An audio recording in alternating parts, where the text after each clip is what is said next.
mengikuti Ruang Gizi bersama Persagi Pati, Persatuan Ahli Gizi Cabang Pati, bekerja sama dengan Radio Pas FM Pati. Selamat mengikuti. Assalamualaikum warahmatullahi wabarakatuh. Makin pas, makin pasti, Pas FM Pati. Selamat sore Mitra Pas, Amel kembali hadir menemani Anda. Kali ini dalam program Ruang Gizi, kerjasama Radio Pas FM Pati bersama dengan Persagi, Persatuan Ahli Gizi Cabang Pati Mitra Pas. Dan sore hari ini kita akan membahas satu tema terkait dengan gizi dan obesitas, ya, bersama dengan narasumber yang sudah hadir. Ada Mbak Novita Kusuma dari ahli gizi dari RSUD RAA Suwondo-Pati. Assalamualaikum, selamat sore Mbak Novita. Waalaikumsalam warahmatullahi wabarakatuh. Selamat sore Mbak Amel. Selamat sore Mitra Pas FM semuanya. Sehat ya? Alhamdulillah sehat. Iya, ada juga Mbak Siti Mas Fiatun, sarjana gizi, ahli gizi dari RSUD RAA Suwondo-Pati. Assalamualaikum, selamat sore Mbak. Waalaikumsalam warahmatullahi wabarakatuh. Selamat sore Mbak Amel. Saya juga ya Mbak ya. Dan selamat sore juga buat para pendengar setia Pas FM. Dan untuk Anda Mitra Pas yang ingin bergabung, yang ingin bertanya, kami tunggu. Anda bisa SMS ataupun WA di 085277999101. Teleponnya di 0295385877. Atau Anda bisa bertanya di kolom komentar Radio Pas FM Pati 2 di fanpage kami ya. Dan terkait dengan gizi dan obesitas, ini seperti apa Mbak? Monggo. Oke. Saya dulu ya mungkin. Selamat sore. Saya Novita Kusuma Wardani ya, dari ahli gizi dari RSU RAA Suwondo-Pati. Kali ini kita berdua mengangkat tema gizi dan obesitas. Nah, ini kan masih dalam suasana Hari Gizi Nasional ya Mbak Amel ya. Yang kemarin yang minggu lalu sudah diisi dengan mendatangkan narasumber Ibu Kepala Dinas ya, dengan Ketua Persagi dan Ketua ASDI Pati. Nah, ini masih berkaitan dengan itu ya, masih suasana HGN 60 ke 62 ini yang bertemakan aksi bersama cegah stunting dan obesitas. Itu. Nah, mestinya nggak asing lagi ya dengan yang namanya obesitas dan jadi topik yang asik untuk masa-masa sekarang ini. Karena memang prevalensinya banyak ya sekarang ya. Dan apa sih obesitas itu, kan mestinya gitu ya Mbak. Obesitas itu adalah suatu keadaan penumpukan lemak tubuh yang berlebih sehingga berat badan seseorang jauh di atas normal dan dapat membahayakan kesehatan. Seperti itu. Nah, kenapa ini terjadi gitu ya? Obesitas ini terjadi karena kalori yang masuk itu lebih besar daripada pengeluaran untuk aktivitas gitu. Nah, ini kami yang seperti saya katakan tadi ya, prevalensinya memang besar dan memang menjadi masalah gizi di Indonesia, masalah gizi ganda ya, yaitu stunting dan obesitas ini, dan harus segera mendapatkan penanganan gitu ya. Prevalensinya di Indonesia itu 13% orang dewasa usia 18 tahun ke atas ini mengalami kelebihan berat badan Mbak Amel. Dan 28%-nya mengalami obesitas gitu. Jadi cukup tinggi ya. Nah, sementara untuk anak pada usia 5-12 tahun itu sebanyak 18% kelebihan berat badan.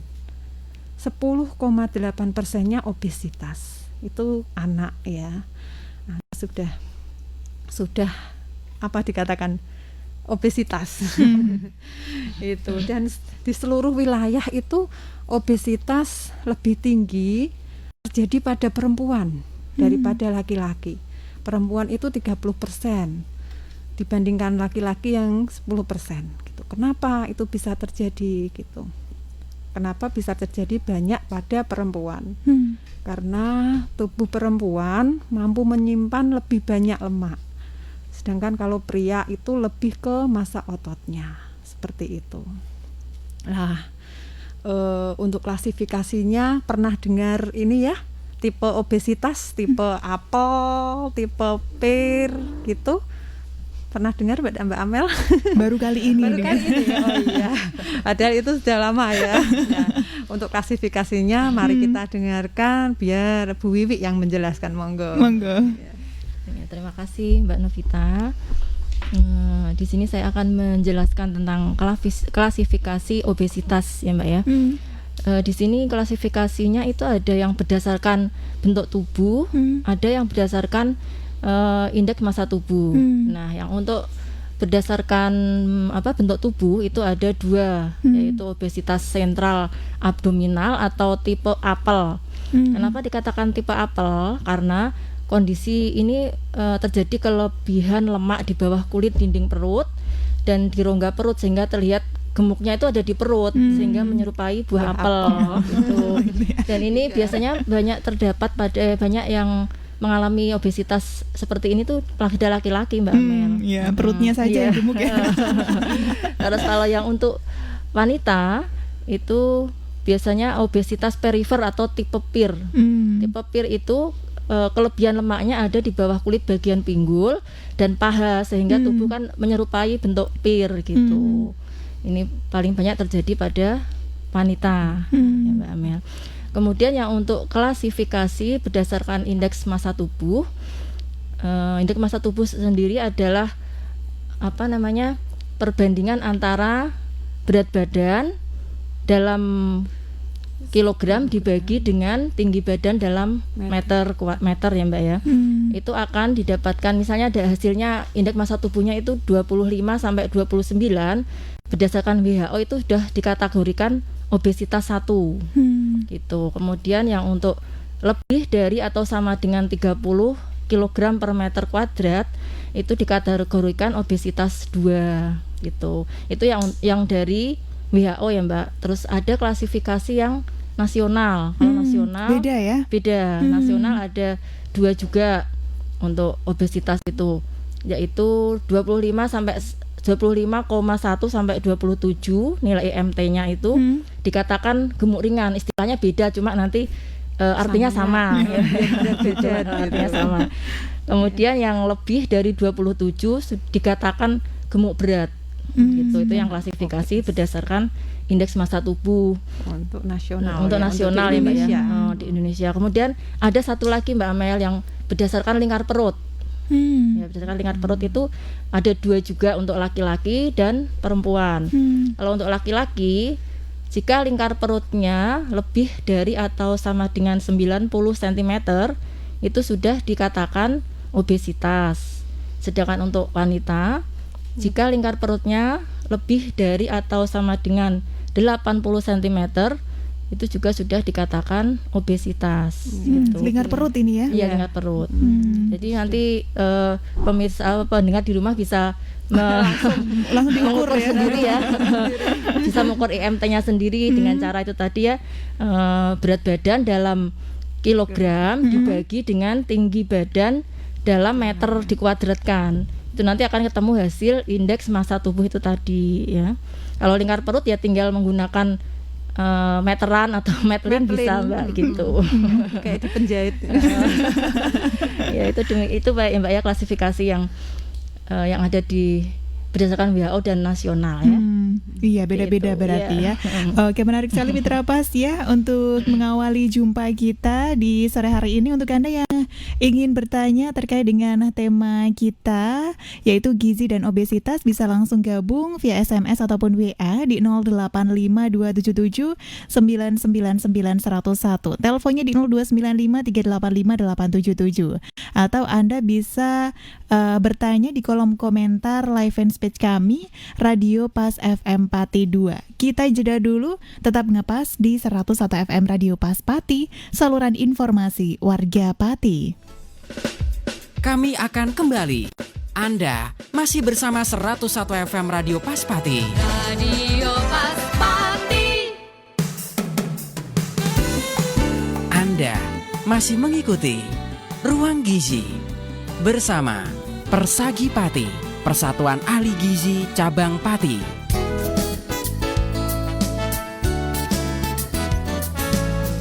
Terima kasih untuk Anda yang masih setia di Ruang Gizi kerjasama Radio Pas FM Pati bersama dengan Persagi, Persatuan Ahli Gizi Cabang Pati Mitra Pas. Dan di sore hari ini kita masih membahas satu tema terkait dengan gizi dan obesitas. Untuk Anda yang ingin bergabung, yang ingin bertanya, kami tunggu. Anda bisa SMS ataupun WA di 085277999101. Teleponnya di 0295385877. Atau Anda bisa bergabung, bisa bertanya di kolom komentar live fanpage kami Radio Pas FM Pati 2 ya. Dengan narasumber yang sudah hadir, gizi dari RSUD RAA Suwontopati, ada Mbak Novita Kusuma, Sarjana Gizi, dan juga Mbak Siti Mas Fiatun, Sarjana Gizi Mitra Pas. Dan sudah ada yang bergabung, sudah ada yang bertanya dari selamat sore Ibu Suparti di RT 1 RW 1. Mana ya nggak tahu ya. Nah, beliau ini Mbak tingginya 156 cm, kemudian beratnya 61 kg. Apakah beliau ini termasuk kegemukan atau enggak ini Mbak? Monggo. Terima kasih untuk Ibu Suparti yang sudah mengajukan pertanyaan pada kami. Saya akan menjawab pertanyaan Ibu Suparti ya.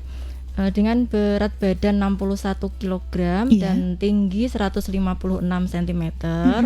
Ini tadi sudah saya hitungkan, ketemu indeks massa tubuhnya 25,1 kg per meter kuadrat. Untuk kategori WHO memang sudah termasuk kategori obesitas 1. Kalau untuk yang nasional masuk ke gemuk ringan. Betul Mbak Amel. Kelebihan berat badan. Begitu sudah ya Ibu masuk Suparti. ke gemuk ringan gitu ya kalau di Indonesia ya. Tapi kalau untuk WHO malah sudah obesitas 1. Sudah obesitas 1. Gitu ya Ibu. Jadi harus diet ini ya. Iya. Menurunkan. Sudah warning. Mulai memeriksa makanan yang dikonsumsi. Pengaturan pola makan. Nah, ini bagaimana ini cara untuk mengaturnya ini Mbak? Cara untuk mengatur pola makannya untuk apalagi di musim hujan. Pengennya banyak makan cemilan-cemilan juga ya. Nah, ini bagaimana efek caranya? Pandemi juga. Oh, iya, benar. Mungkin nanti kita akan sampai ke sana juga Mbak Amel ya. Tapi ini masih ada beberapa ini untuk ke obesitas, pengaturan pola makan, ada faktor penyebabnya juga. Untuk faktor penyebab ini akan disampaikan oleh Mbak Novita. Mbak Novita. Iya, faktor penyebab ya, faktor penyebab obesitas ini macam-macam ya Mbak ya. Banyak yang sering kita dengar, utamanya genetik. Ya, genetik ini biasanya kan gini, kalau orang tuanya gemuk, nah, gimana dengan anaknya nanti misalnya gitu. Nah, dari penelitian itu bila salah satu orang tua obesitas, maka anaknya berpeluang menjadi obesitas 40-50% gitu. Kalau jika kedua orang tuanya yang obesitas, maka peluang obesitas untuk anaknya lebih besar, 70-80. Berarti 2 kalinya ya. Gitu. Itu dari faktor genetik. Terus saya menambahkan ini rata-rata 33% Mbak Novita. Iya. Untuk itu untuk rata-rata genetik dari gen. 33% rata-rata ya untuk ada faktor genetik itu tadi ya. Kemudian yang kedua, faktor lingkungan. Lingkungan ini yang mempengaruhi ya, banyak ya, perilaku, gaya hidup, terus pola makan yang tinggi lemak yang kayak Mbak Amel sampaikan tadi, makanan tinggi gula, tinggi garam, tinggi lemak gitu. Yang tentunya rendah serat ya, kayak makanan-makanan fast food sekarang ini yang lagi tren ya. Makanan pinggir jalan apa? Korea street food itu semua tentunya mengandung yang gula, lemak tinggi, garam tinggi dan rendah serat.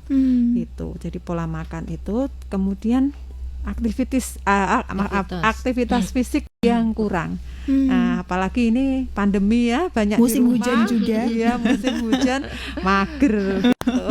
Nah, itu iya banyak mempengaruhi terjadinya obesitas.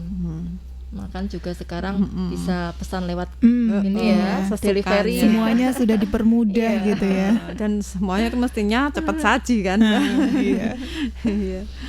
Kemudian yang ketiga itu psikis, misalnya orang-orang yang depresi gitu kan cenderung mungkin banyak makan gitu ya Mbak ya, terus rangsangan dari luar seperti iklan-iklan makanan, yang ini maksudnya menggiring masyarakat untuk bisa membeli makanannya, padahal makanannya mungkin kurang sehat gitu.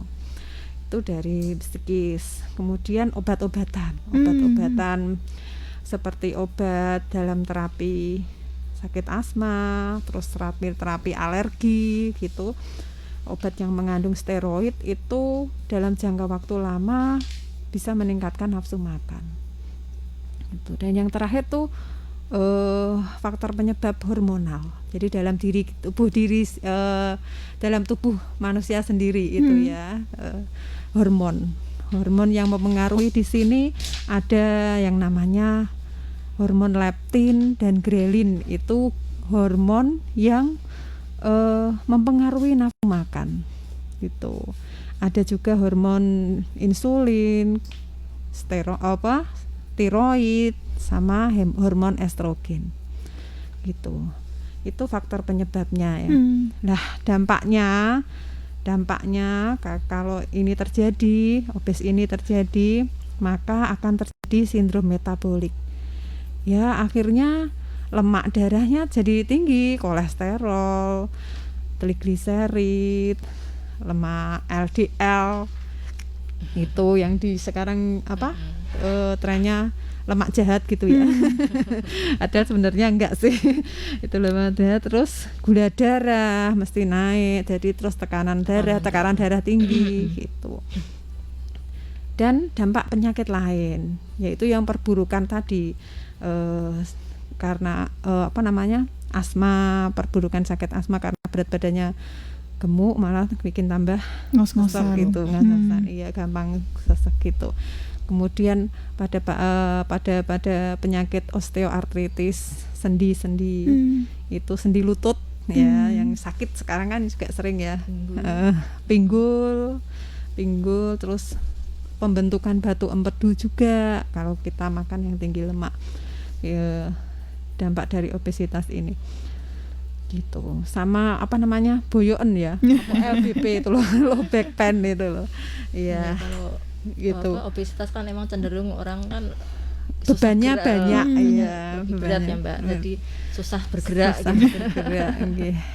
Tambah gemuk, tambah mager gitu ya biasanya.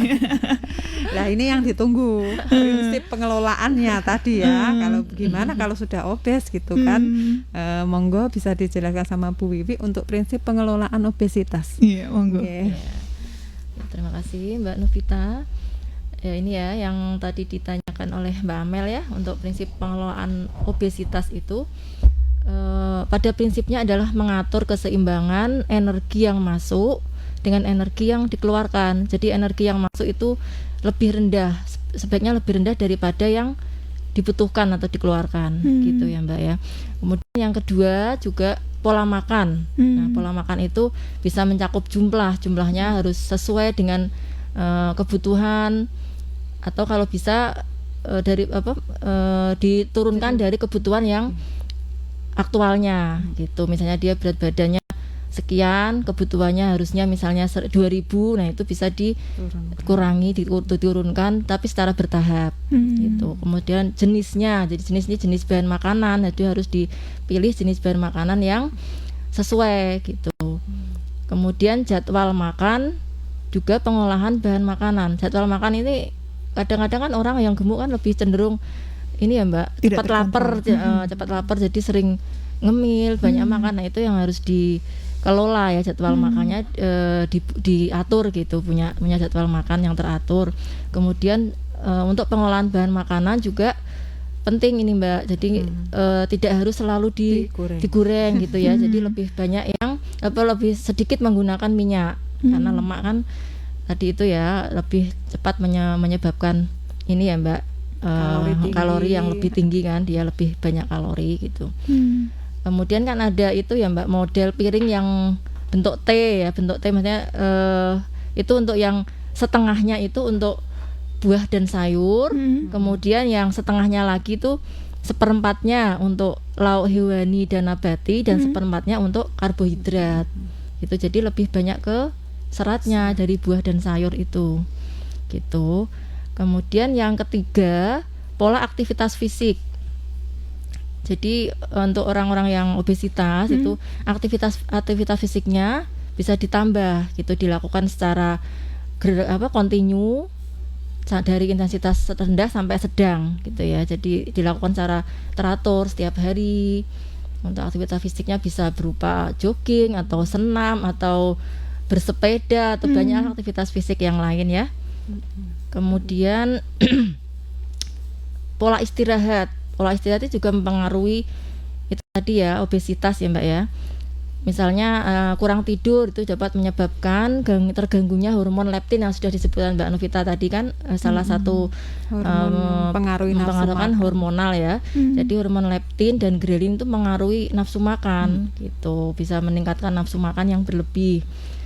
Dan waktu yang tersisa untuk makan kan jadi lebih banyak Mbak kalau kita kurang tidur ya, misalnya banyak pengennya makan melean gitu kan, pengennya sambil ngemil ya, sambil ngemil nggak ngantuk-ngantuk ya. Kemudian kecenderungan memilih makanan yang tidak sehat itu juga kurang bagus untuk obesitas itu sendiri gitu. Kemudian nanti akan ke bahan makanannya ya, bahan-bahan makanan yang dianjurkan untuk obesitas nanti akan dijelaskan oleh Mbak Novita. Oke, kita jeda dulu ya. Ditunggu juga untuk Anda Mitra Pas yang ingin bergabung. Anda bisa SMS ataupun WA di 085277999901. Teleponnya di 0295385877. Atau Anda bisa bertanya di kolom komentar live fanpage kami Radio Pas FM Pati 2 ya. Tetap ngepas di 101 FM Radio Pas Pati, saluran informasi warga Pati. Kami akan kembali. Anda masih bersama 101 FM Radio Pas Pati. Radio Pas Pati. Ya, kabar gembira Bio HSA kini telah hadir di... Serius banget sih Bu dengerin radionya. Ini loh Pak Ang, sekarang sudah hadir si mungil ajaib, yaitu Bio HSA. Hah? Si mungil ajaib? Iya dong Pak, hanya dengan setetes bisa memberikan banyak manfaat kesehatan. Pasti cocok nih buat Bapak yang punya keluhan diabetes mellitus dan kolesterol tinggi. Serius Bu? Iya dong, coba deh dengerin dulu nih. Mana. Bio HSA jamu tetes herbal alami yang dapat dikonsumsi oleh semua usia. Anak dalam masa pertumbuhan, pada masa produktif, masa pemulihan dari sakit, sampai dengan usia lanjut. Bio HSA sangat dianjurkan untuk penderita diabetes mellitus, darah tinggi, darah rendah, MAH, stroke, asam urat, kanker, kista, kolesterol tinggi, memperbaiki ginjal, dan masih banyak lagi. Bio HSA, setetes harapan selalu ada untuk Indonesia. Bio HSA, setetes harapan selalu ada untuk Indonesia. Dapatkan Bio HSA di apotek terdekat kota Anda atau di Radio Pas FM Pati, Jalan Raya Pati Kudus KM3, belakang Pengadilan Negeri Pati. Seharga Rp200.000. Jangan salah pilih Bio HSA kemasan botol warna biru. Order 10, order 5, order 30. Cie, lancar nih usahanya sekarang. Alhamdulillah, setelah aku iklanin di Radio Pas. Bukannya mahal, kan mending di medsos yang gratis. Betul sih, pengen tahu kenapa aku milih ngiklan di Radio Pas. Meskipun aku bisa ngiklan di medsos yang gratis, pengguna medsos itu belum tentu mendengarkan radio. Jadi jangkauan pemasaranku akan lebih luas jika iklan di radio. Nah, Radio Pas Pati kan radio yang sudah dikenal wong Pati. Jangkauan siarannya juga luas karena ada radio streamingnya. Gitu, Say. Wah, aku juga mau ngiklanin usahaku di Radio Pas FM. Percayakan iklan usaha, produk dan event Anda hanya di Radio Pas FM Pati. Jangkauan siaran lebih luas, meliputi Pati, Rembang, sebagian Kudus, Blora, Purwodadi, dan Tuban. Siaran non-stop 24 jam, menjangkau dunia melalui siaran streaming di www.pasfmpati.com. Hubungi marketing Pas FM, Zainal 085 727 906 556 atau telepon 0295 385 877. Radio Satu Suara, berjuta telinga.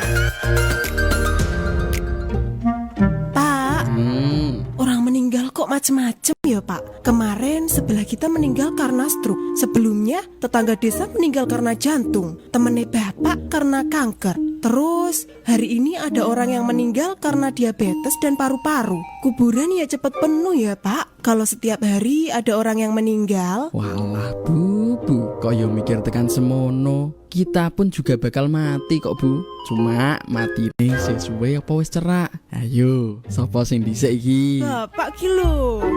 Kematian tidak melihat umur seseorang. Mari menuju masa muda sehat, hari tua nikmat tanpa penyakit tidak menular. Dengan cek kondisi kesehatan secara berkala dan teratur, enyahkan asap rokok dan polusi udara lainnya. Rajin aktivitas dengan gerak, olahraga dan seni, diet yang sehat dan seimbang dengan rendah gula, garam, lemak dan serat tinggi. Istirahat cukup dan kendalikan stres. Ingat, ajal tak menunggu, kita siap. Anda masih bersama 101 FM Radio Pas Pati. Radio Pas Pati. Anda masih mengikuti Ruang Gizi bersama Persagi Pati, Persatuan Ahli Gizi Cabang Pati. 101 FM Radio Pas Pati, saluran informasi warga Pati, masih di Ruang Gizi Mitra Pas, kerjasama Radio Pas FM Pati bersama dengan Persagi, Persatuan Ahli Gizi Cabang Pati. Dan di siang hari ini, sore hari ini ya, kita masih membahas mengenai gizi dan obesitas. Untuk Anda yang ingin bergabung, yang ingin bertanya, masih kami tunggu. Anda bisa SMS ataupun WA di 085 277 999101. Teleponnya di 02 95385877, atau Anda bisa bertanya di kolom komentar live fanpage kami Radio Pas FM Pati 2. Nah, sebelum kita lanjutkan lagi untuk materi kita, ini sudah ada yang bertanya dari Ibu Isti, berapakah IMB untuk anak-anak? Apakah sama dengan untuk orang dewasa ini? Oke ya, ini kita jawab dulu atau kita lanjutkan lagi untuk tadi bahan-bahan untuk apa namanya penderita obesitas itu tadi? Oh iya. Iya. Monggo. Iya, ini nanti akan saya jelaskan tentang bahan makanan ya, yang untuk orang yang dengan obesitas gitu. Sebaiknya makanan apa saja yang dianjurkan dan tidak dianjurkan seperti itu. Tapi sebelumnya ini Mbak Amel, mungkin untuk pencegahan obesitas atau kalau memang sudah obesitas ya nggak apa-apa. Ini sekarang ada slogan isi piringku ya, isi piringku itu yang mulai dikenal di Indonesia mulai tahun 2017. Nah, yang sebelumnya itu kita punya slogan 4 sehat 5 sempurna. Ya. Zaman kita sekolah dulu ya pasti hafal ya. Terdiri dari makanan pokok, lauk hewani, lauk nabati, sayur, buah, dan susu gitu. Nah, kalau 4 sehat 5 sempurna ini kan tidak memperhatikan jenis jumlahnya, yang penting kan ada itu. Nah, kalau di isi piring ini kita memperhatikan keseimbangan gitu. Keseimbangan. Jadi insya Allah isinya seimbang gitu. Artinya yang tadi disebutkan Bu Wiwi, kita bisa belajar dengan piring model T itu, piring ke anak-anak itu loh. Iya. Kalau sekarang ada bentuk kayak Mickey, Minnie Mouse gitu ya. Yang ada dibagi gitu, 50%-nya untuk karbohidrat dan protein dan 50%-nya untuk buah dan sayur. Sekarang seperti itu sudah komposisinya sudah diperhatikan, bukan hanya ini ya, makanan ini harus mengandung ini gitu. Tidak hanya tadi ya semuanya 4 sehat 5 sempurna tadi itu ya. Tapi sudah dispesifikasikan berapa jumlahnya gitu ya. Persentase, kalau untuk lebih mudahnya pakai persentase. Nah, ini makanan apa gitu ya. Mulai dari karbohidrat ya, zat gizi ya, zat gizi. Karbohidrat itu yang dianjurkan karbohidrat kompleks, contohnya nasi. Boleh berarti kan ya nasi ya. Sekarang kan banyak gitu diet nggak pakai nasi gitu, takut tambah gemuk gitu.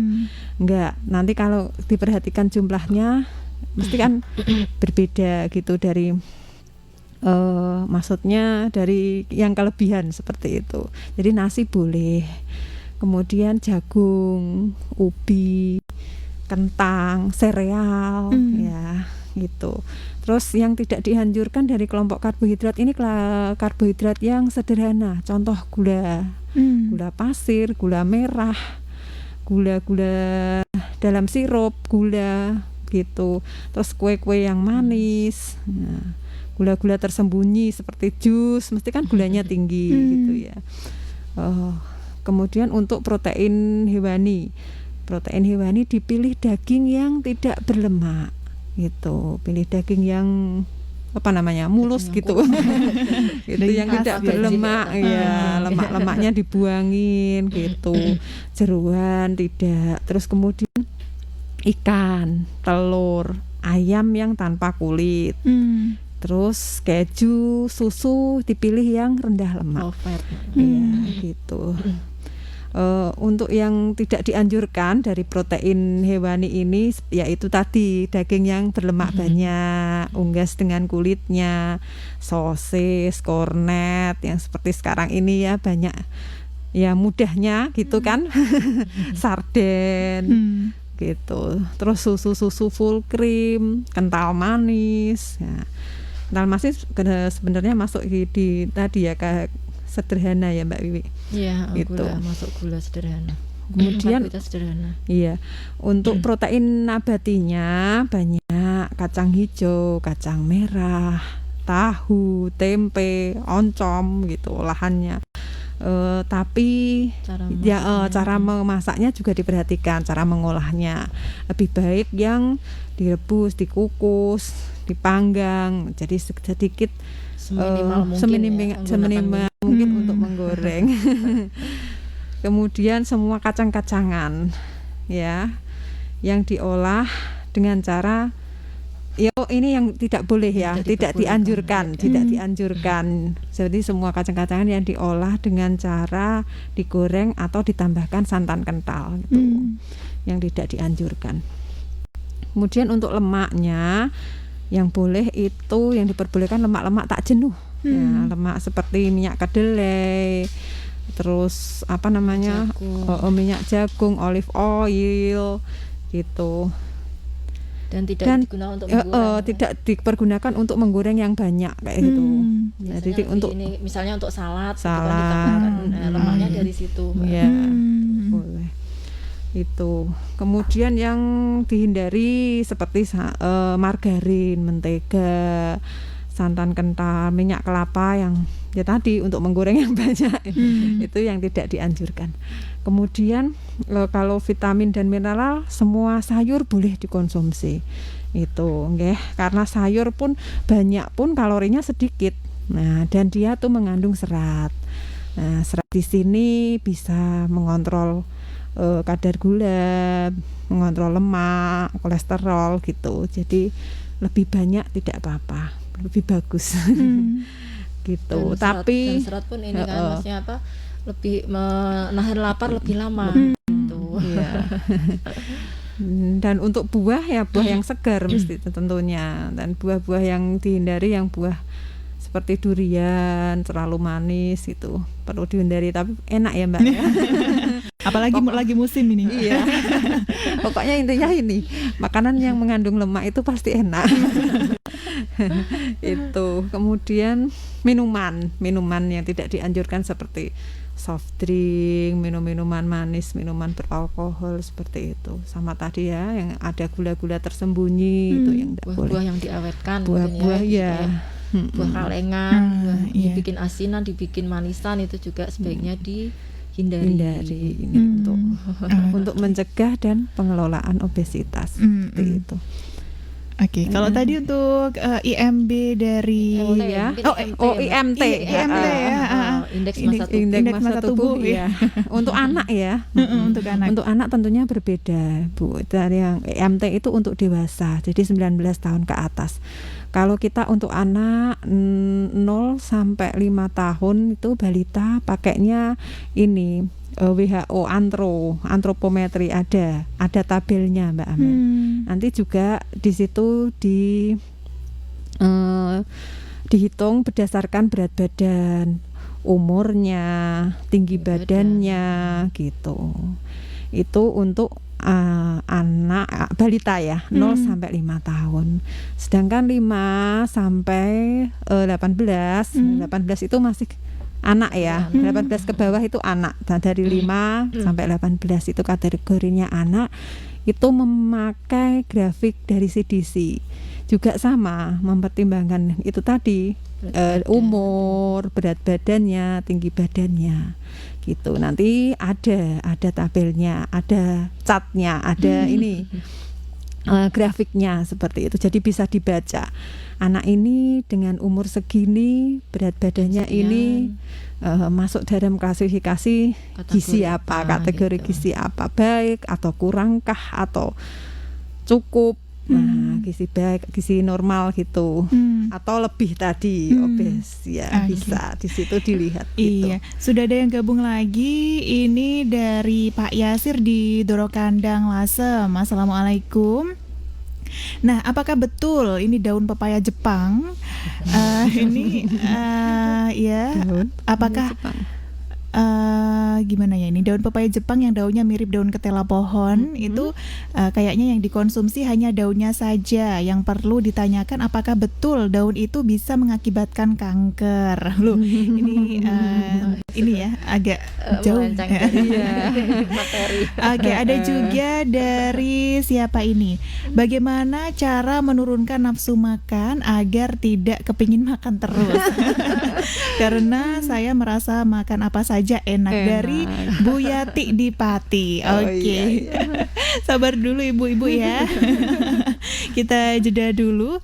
Untuk Anda Mitra Pas yang ingin bertanya masih kami tunggu. Anda bisa SMS ataupun WA di 085277999101. Teleponnya di 02953858877 atau Anda bisa komentar di live fanpage kami Radio Pas FM Pati 2. Tetap ngepas di 101 FM Radio Pas Pati, saluran informasi warga Pati. Kami akan kembali. Anda masih bersama 101 FM Radio Pas Pati. Radio Pas Pati. Laris manis rokok Alhamdulillah, Mbak. Loh Mas, sampean tutulan rokok sing ora ono pita cukaine. Hati-hati Mas, iso kena pasal pidana. Kok iso, Mbak? Rokok kuwi termasuk barang kena cukai sing kudu diawasi peredarane karo pemerintah. Lah nek ora ono cukaine termasuk barang ilegal. Waduh, lah aku iki kudu piye? di story sales ya, Mbak. Lah ya ojo gelem to, Mas. Sebagai warga negara yang baik, kudu lapor nek kantor Bea Cukai Kudus. Nomor iki lho tak wenehi 0291 432 355 atau Satpol PP Kabupaten Pati 0295 386 605. Iya Mbak, aku lagi ngerti saiki. Suwono Mbak informasine.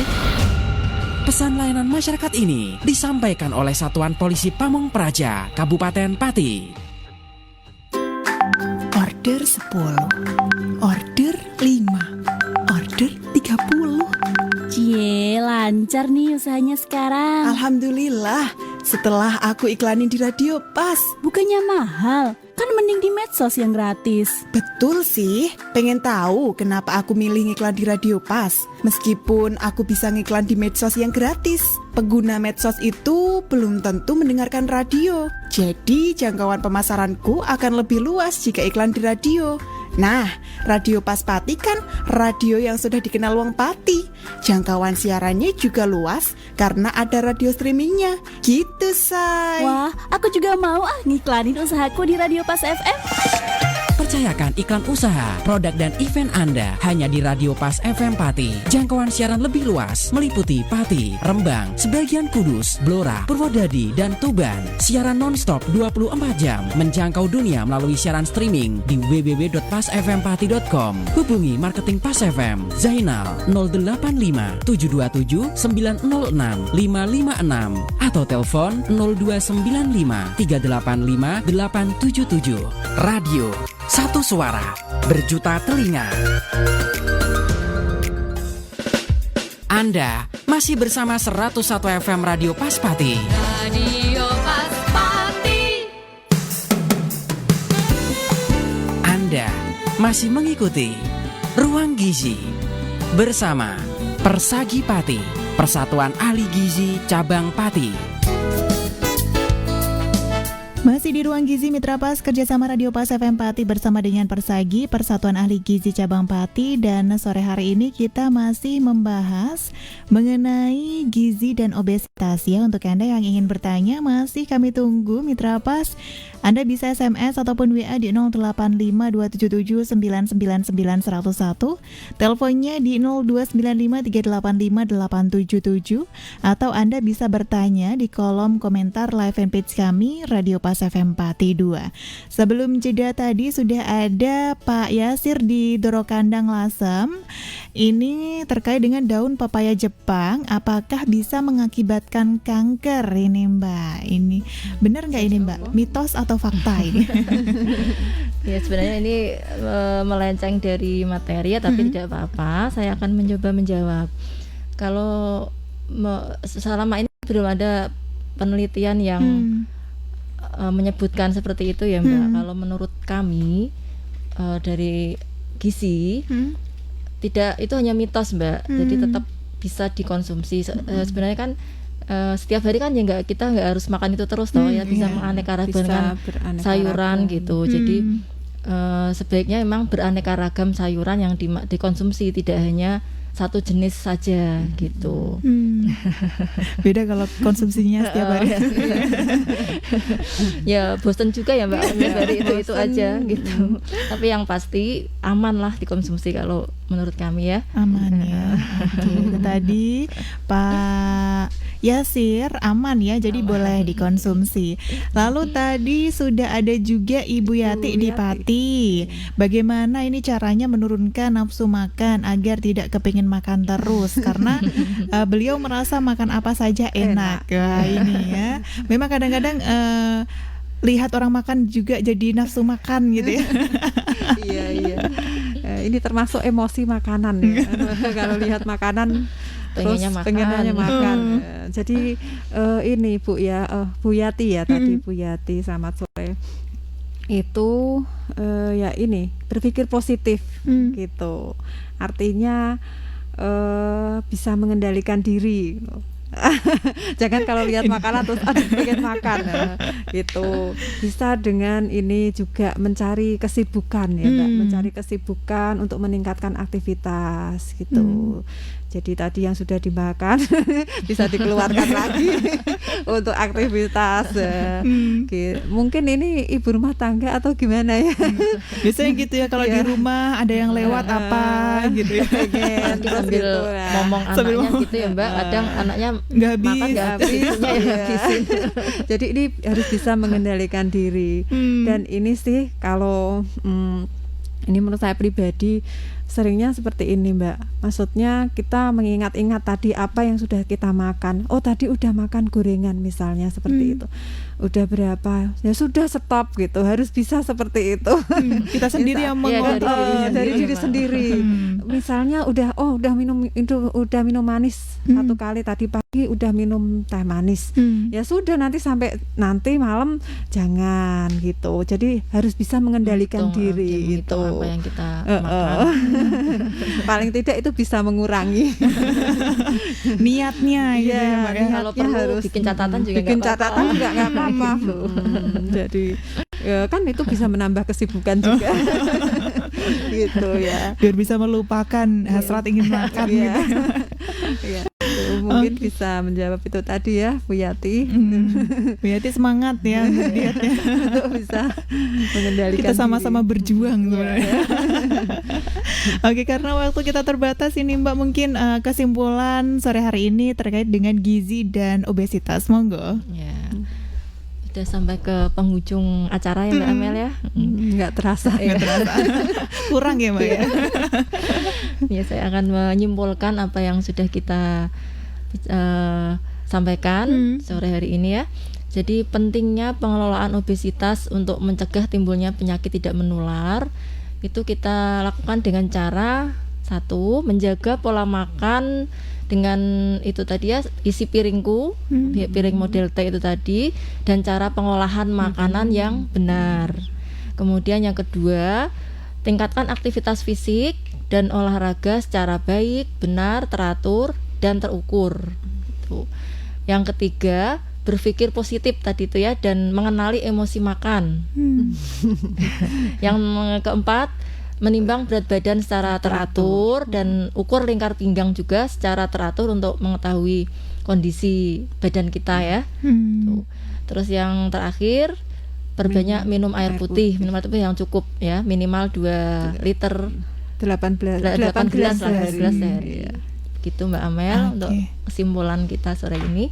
Oke, itu tadi Mitra Pas jangan sampai diabaikan ya untuk cara kita agar tetap sehat yang pasti ya. Dan untuk Anda semua yang sudah gabung, yang sudah mengikuti Ruang Gizi dari awal sampai akhir, Amel ucapkan terima kasih. Terima kasih juga untuk narasumber yang sudah hadir di sore hari ini, ada Mbak Novita dan juga Mbak Siti Masfiatun dari ahli gizi dari RSUD RAA Swondopati. Selamat sore, terima kasih. Assalamualaikum warahmatullahi wabarakatuh. Waalaikumsalam warahmatullahi wabarakatuh. Oke, terima kasih ya. Untuk Anda juga Mitra Pas, terima kasih, dan minggu depan insya Allah kita akan hadir lagi dengan tema yang berbeda Mitra Pas ya. Dan Amel beserta kerabat kerja yang bertugas pamit undur diri. Akhir kata, informasi Pas FM pasti. Wassalamualaikum warahmatullahi wabarakatuh. Mitra Pas FM, baru saja Anda ikuti Ruang Gizi